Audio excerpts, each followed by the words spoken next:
You know, people who think I gotta gauge, I gotta look and see who is this guy before, you know, like you get into a space, because I believe you. When every day I'm hustling, I'm thinking that's who he is. Then you look in the back and go, wait, it's a cop. Nigga took a picture with Rick Ross. You like a hoe, put your back against the wall and just slide down. Rick Ross and 50 Cent recently got into a heated argument that sent the internet into a complete frenzy. Ross dominates the headlines with every planned and audacious action, while 50 Cent pushes the boundaries in an attempt to stay relevant. Every confrontation between them is more intense than the previous one, and the repercussions are being felt on social media. The tension between them is electric. Get ready. Rick Ross is taking center stage in this intense face-off, making sure that every moment is memorable and hits hard. Possibly not real. Cars are being leased. You don't know where the money came from to put a down payment on a $1 million home. And, you know, it's just sad, you know, and I just want to prove the facts today here on This Is 50. It's all real, coming from Tia. Yeah. So, before you get confused in any way, like Rick also has a baby mother who's currently working as a call girl. He has a daughter by Brooke, right there. Can you see that? This is like the dope. This is like where you can find really exclusive horror. Rick Ross and 50 Cent's feud began in 2008 when Ross claimed that 50 Cent gave him a stare at the BET Hip Hop Awards. 50 downplayed the incident, claiming he hadn't even noticed. Furious, 50 retaliated with Officer Ricky after Ross attacked him with Mafia music, revealing Ross' prior experience as a jail officer. The rivalry escalated into a full-fledged duel, complete with ridiculing skits, scathing interviews, and discreet recordings. Every action was carefully planned to take center stage. 50 even went so far as to question Ross' street image by delving into his personal life. Ross maintained the intensity, turning each altercation into an eye-catching spectacle that cemented one of the most renowned feuds in hip-hop history. The internet knows the last person you ever want to double-cross is 50 Cent. So right now, the internet is on fire. Why? Because 50 Cent just called Big Meech a rat. What? I don't even know what to think of this news. I didn't even think it was real until I started seeing all the blogs posting it. And I'm like, what the heck? So like literally every blog is posting that 50 Cent called Big Meech a rat. And everybody is saying it is because Big Meech teamed up with Rick Ross. And you know Rick Ross and 50 Cent are sworn enemies. So you know I had to go to 50 Cent page and make sure it was real, and lo and behold, here it is right here. He said the biggest mistake he ever made was not sustaining his relationship with Tammy Cohen. Her tell-all docu reveals the truth. What? And the caption says, I think I'm Big Meech with a rat. Now this is very troubling because just not too long ago, 50 Cent and Big Meech linked up and they posted a picture and it made it seem like everything was all good and they was best friends. See, look, he posted this picture November 17, 2024. Basically said Green Light Gang Ultimate Hustler Edition. Woo.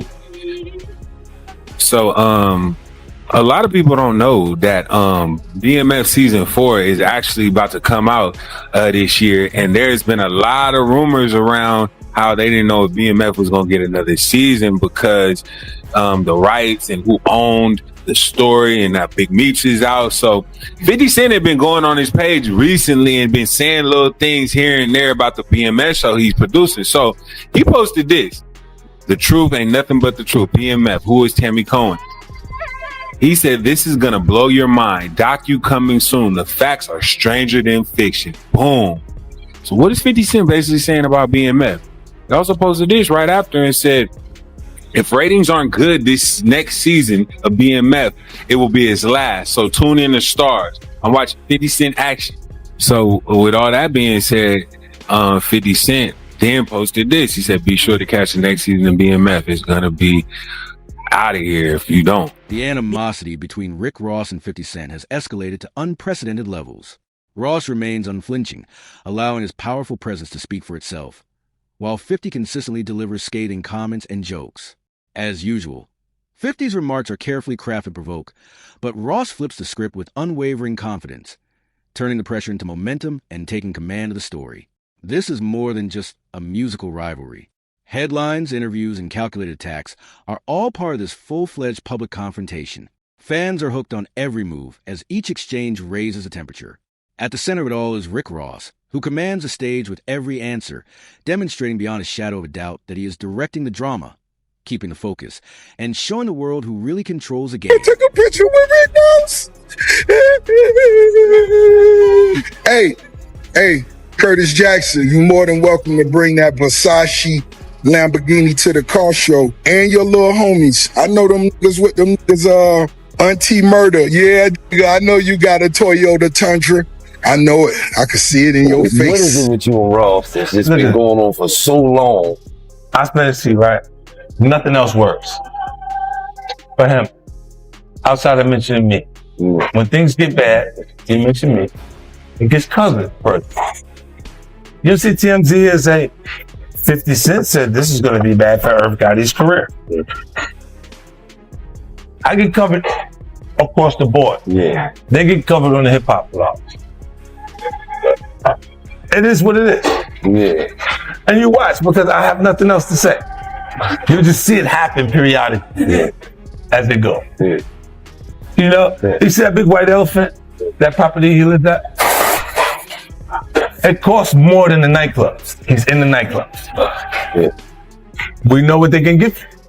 They can't pay you more than they can pay you because the room can't hold enough people for them to give you the money to stay there.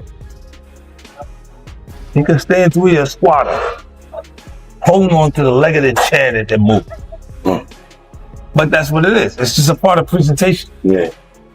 Come on, bro. You can see this. You don't need me to say that. You know this. Yeah. Look at it. What kind of rich cut his own grass? Why you out there cutting your own grass? You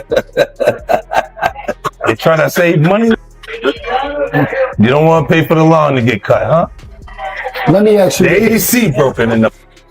World famous DJ Clue. It's the People's Choice, DJ Envy. Yeah. And it's Kid 50 Cent, man. What's I'm back, good? and I feel like I'm back starting again. We're coming full circle. I remember desperately wanting to be on the Clue tape. Rick Ross's son. Yeah. You were out in Vegas at the fight. Yeah. Now, this was like the worst disrespect that somebody can do. I took a picture to a parent. You took a picture with his son, holding his son. Yeah. But y'all have problems. Just imagine if your baby moms Right. had your son with somebody else. It'd be ugly. Definitely. You know, like, I had a hard time. You know, my son's mom knows that my actions would reflect that. So she won't do it. She won't chance it. The people who know me know my capability. So they'll stop.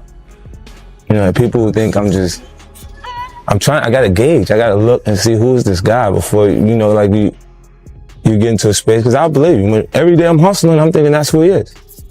Then you look in the back and go, wait, he's a cop. You serious? And anything else that comes out is go, okay, I can't even take this serious. I gotta go pimp and curl it. I do something else that's effective and laugh at it. So no one else takes it serious. You know, because there's no way. How could you attack that? The feud between Rick Ross and 50 Cent is becoming more intense, with Ross remaining unbeatable and skillfully turning every blow into fuel for his own momentum. He responds with unwavering confidence to 50 Cent's efforts to highlight his flaws and damage his reputation. Ross controls headlines, social media feeds, and every discussion surrounding the dispute. Their enmity have become more than just words. It is now an unrelenting display of public barbs, interviews, and calculated moves. Every conversation heightens the suspense, making it evident who is in charge of the story.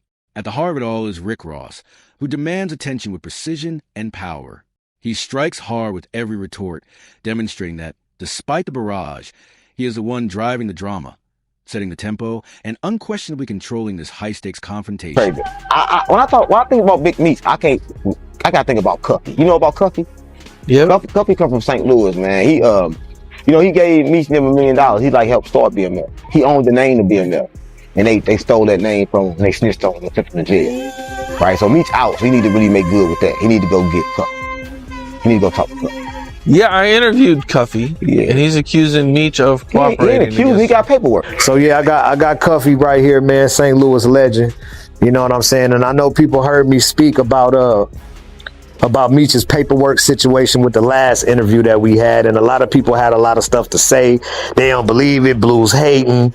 You know what I'm saying? And when I went back and I looked at everything, I was like, you know what, bro? It's only right and only one way to really do it. You good? Only one way to really do it and just let Dog speak for itself. So I wanted him to call in, and this is him calling in during the interview. Go ahead, Cuff, man. You can introduce yourself and take the flow. Blue, what's up, man? Yes, sir. Hey, a lot of people, man, is thinking that this thing is made up or this thing is fake or that I have an axe to grind. You feel me? Right. But I'm in here with a 27-year sentence based on Demetrius Flannery, and you all know as Big Meech, and Tammy Collins, known in the paperwork as CS1. Right. Confidential source 1. So what Big Meech did was call a third-party cooperation. So Tammy Collins signed up to be a DEA informant to give Demetrius Flannery a time cut. Plain and simple. I mean, listen, it's like if you rich and you got power, you can't be a snitch. Meech a snitch. Everybody know Meech a snitch, right? Cuffy say Meech a snitch, he a snitch. I'm from St. Louis, gang. I ain't going against my own. What Cuffy got a lie for? What he got a lie for? Meech a snitch. But St. Louis know he a snitch, right? Y'all run around praising. We don't do that. Not in St. Louis. We know he a snitch. We believe Cuffy. St. Louis believe Cuffy. We stand behind our own, gang. Crazy how he set him up for a whole bunch of bricks and shit. Called him from jail. Remember, called him from jail, we got 200 bricks for you, and then you get there and the police there? And then Tammy Owens? Come on, gang. Come on, gang. Whole time, come on, gang. Yeah, it's true.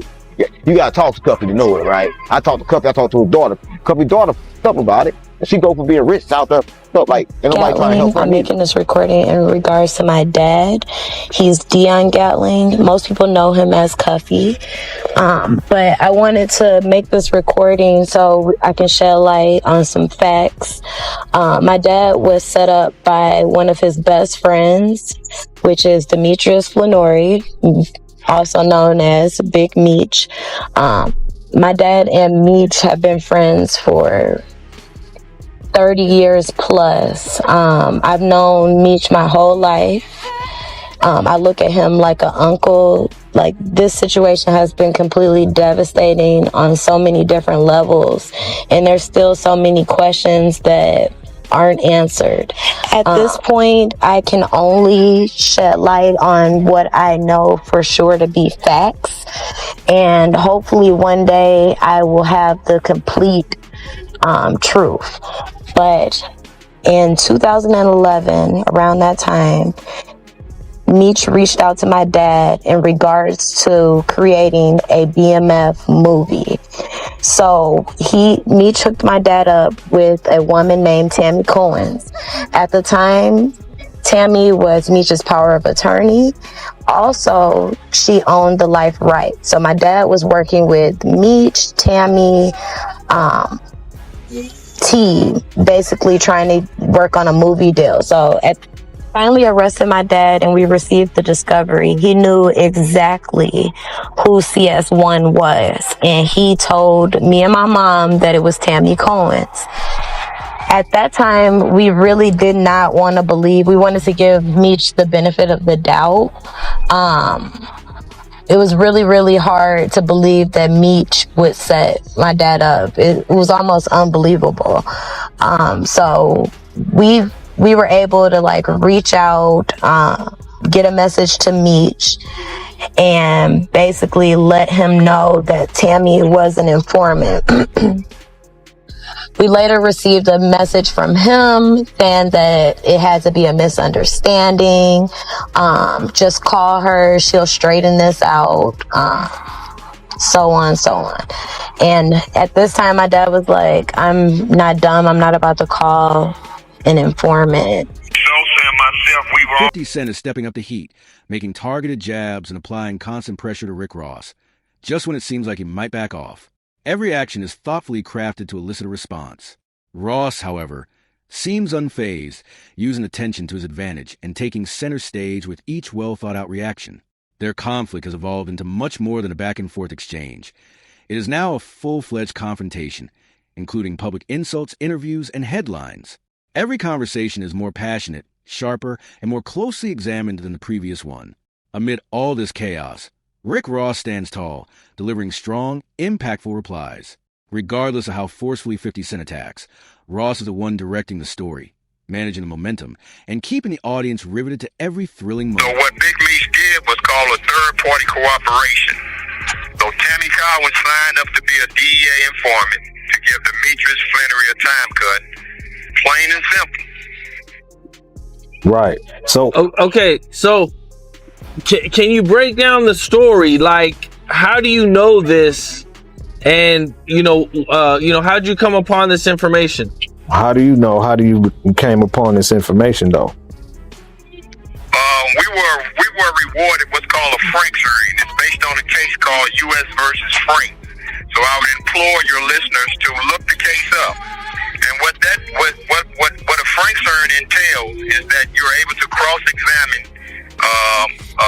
your accusers, meaning government agents, meaning informants, and so on and so forth, just like a regular trial.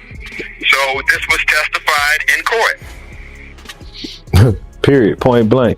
This was testified in court that I became a government informant to give Demetrius Flannery a time cut.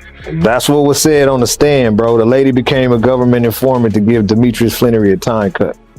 But I think people would ask a question of this though. This is what I got hit with a lot is, all right, then if he did it to get a time cut, then how come he still did all that time in jail? Well, what they don't understand is that he never received the time cut. I wasn't going to address this because I'm not trying to let nobody trick me off the streets. But I never folded, never told, never will. Death before dishonor, always with me. So I'm doing this for my loved ones and the support of my friends and family.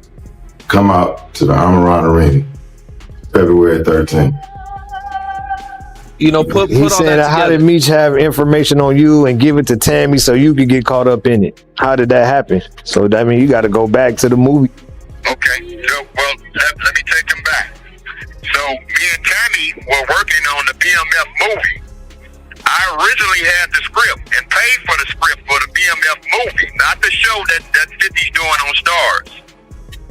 But I originally paid for the script for the BMF movie, so we were shopping the movie. So Tammy was involved at that time, which is CS1. So Tammy Collins, CS1, had all Meek's life rights.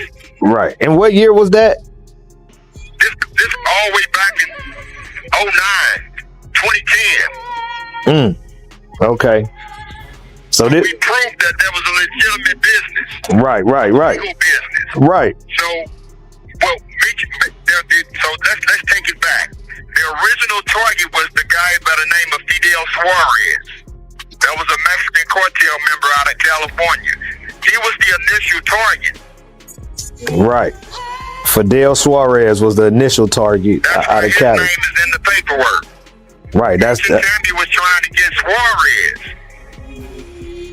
Oh, Meech and Tammy was trying to get Suarez. Exactly. But when the government found out she was in contact with me, they switched the investigation toward me.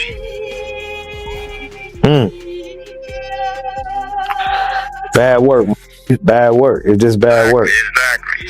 Did she help set you up or anything like that? What's called third-party cooperation, and that's what we've been preaching because that's a dirty little secret. He just, all right, look, did she help set you up or anything like that? Yeah, she set me up. Bro, I broke all that down on our last interviews, bro. Listen, all right, let me explain to you what this lady did, man. She went to the police. All right, she went on a visit or something with Meech and got a play to run. Look, I need you to do this. I need you to do that. I need you to do this. I need you to do that. She left from up there talking to him and went to the police and said, look, I'm supposed to go do this and go do that and do this and do that. I told y'all we finna run the play. And they gave her the phones or whatever to hook up the wiretap. They gave her the hot phones to wiretap who she was talking to. And then she started communicating with everybody on this wiretap phone, bro. Exactly. That's how she did it. With Jack Harvey. Meech put her with Special Agent Jack Harvey. To remain silent. He seized every opportunity to retaliate against 50 Cent with razor-sharp precision. making each disc a statement that increased attention. Ross skillfully turned the tide of the story by painting 50 Cent as a hypocrite, shifting the focus to his adversary while keeping fans on the edge of their seats. What began as a back-and-forth exchange has escalated into a full-fledged public confrontation, with an eager audience watching every jab, clapback, and planned move.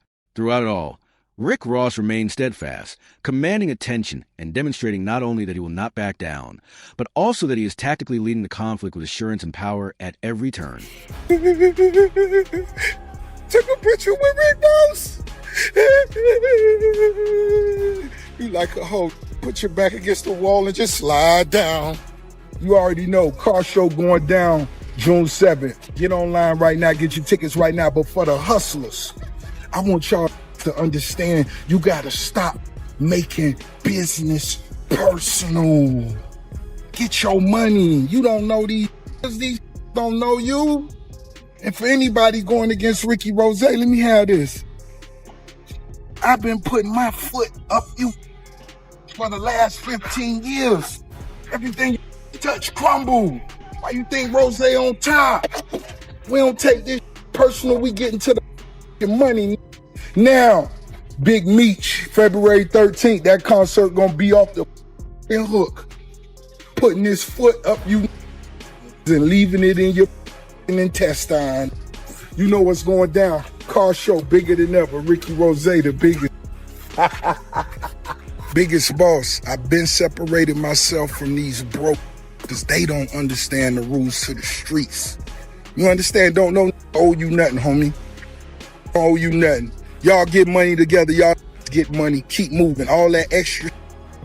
You just don't even have a relationship with your own brothers, your own mothers and fathers. How the you gonna act like you real close with me? Stop all that fake capping. That's why you ain't got no money. You need a loan, come see the boss. When it's on, come see the boss. If Dayton, if I ain't said nothing to you, may want to do something to you. I told you in 06 who the biggest would be. I told y'all. In their emotions. Oh, took a picture with Rose. Oh, man, these emotional. Wipe your to the front, you heard? Hey, her. Using her. I'm gonna bust this bottle early in the day. One time for all the real ones.